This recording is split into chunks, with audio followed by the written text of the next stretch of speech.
Hey everybody, welcome back to this little segment of Rat Wagon.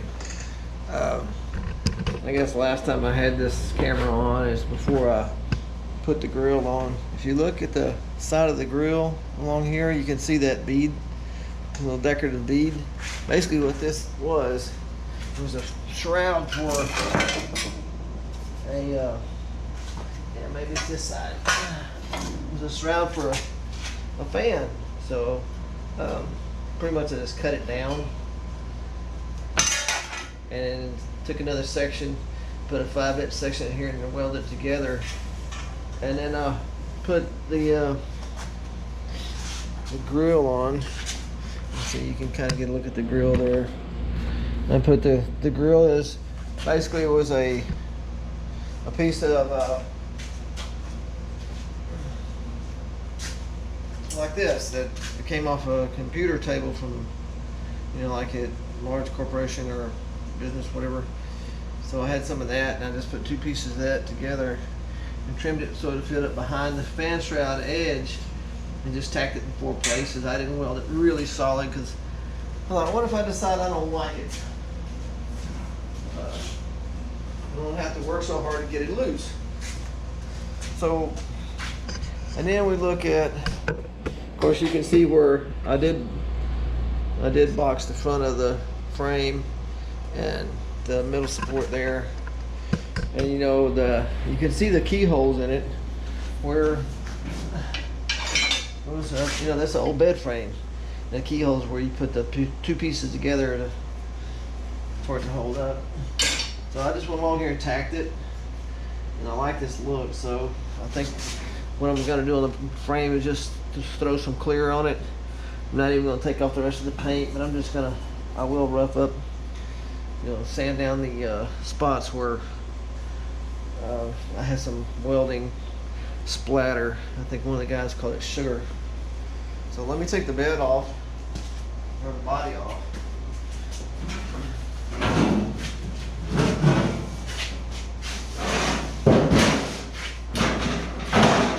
And this is an interesting build for me because normally what I like to do is I like to film it. I like to film some of the stuff that I'm doing while I'm making it, but I think, you know, grinding on something and showing the sparks, and everybody looks at a video with a bunch of sparks and bright flashes, unless you're teaching somebody how to weld, you don't really need to be subjecting other people to your welding arc. So what I did, these are the little short axles that came off of the wheelbarrow, and they're coming back at about 5 or 6 inches here, and they're welded here, and they're down each side on the ends. That's and then a long tack here, long tack there, long tack there, here and there. And then what I did was to make sure the wheels don't move in or out, I just drilled a hole through there and put a cotter key with a big washer, and did the same thing on the outsides. And then of course grind off all my spatter and sugar. And this end piece is boxed, so this should be pretty solid. I mean, it's, like I said, it's not going to have a motor. It's going to be one that you just grab the handle and pull it like a children's, you know, radio flyer wagon.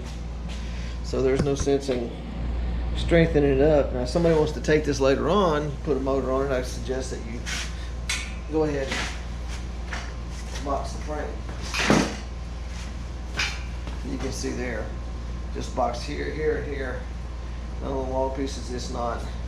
But I figured if a bed frame will hold up mattress box springs and 2 old fat people, or let's say grown adults, and it should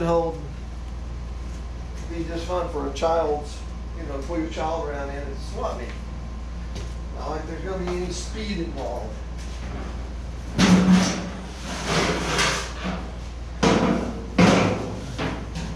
So what I want to do is I want to set this,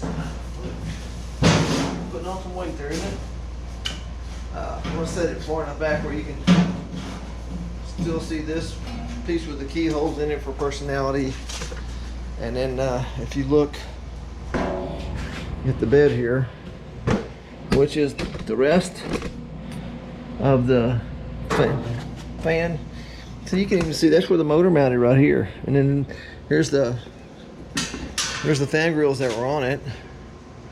I was thinking about maybe putting that in the bottom for, you know, so you can put junk back here. But I may use that back here.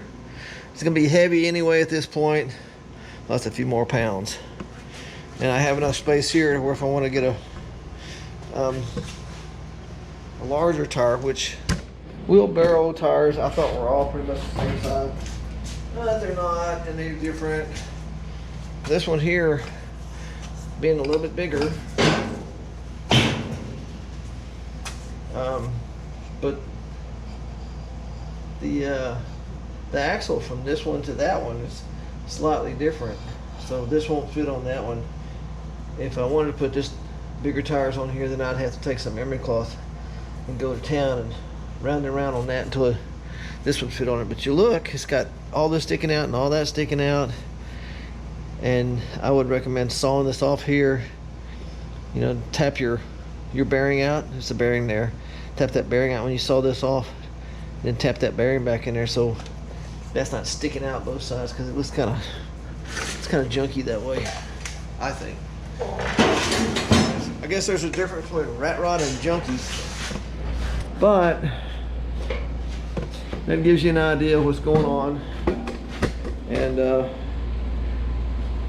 I will try to find things that, you know, I can share with you guys on the video. You know, I guess tapping out dents, like when I made this little radiator grill. I guess I could tap some of the dents out, show you how I did it. This was pretty badly beaten up, some of it straight, but then I gotta hit that with sandpaper a little bit more so it doesn't have any sharp edges, because if you're gonna have little kids, they like to touch things. So last thing you want to do is be at a swap meet and pulling your kid around and he gets out there and puts his finger and cuts his finger, and now you gotta go to the hospital or, you know, emergency room or something. So make sure you get all your sharp edges off, or put a sign on that says this toy has sharp edges. Always like the Far Side, they had a sign that said this sign has sharp edges. All right, well, I appreciate y'all watching and tuning in as always. Oh, see, I left a true temper. And I thought about finding a sticker that says my, like MY, in the same lettering, and put up there my true temper. I don't know, I may sand that off, I may leave it, but we'll see the further we get down the road with this. And I appreciate y'all taking your time to watch. Leave a comment, ask a question. Thanks for watching. Goodbye.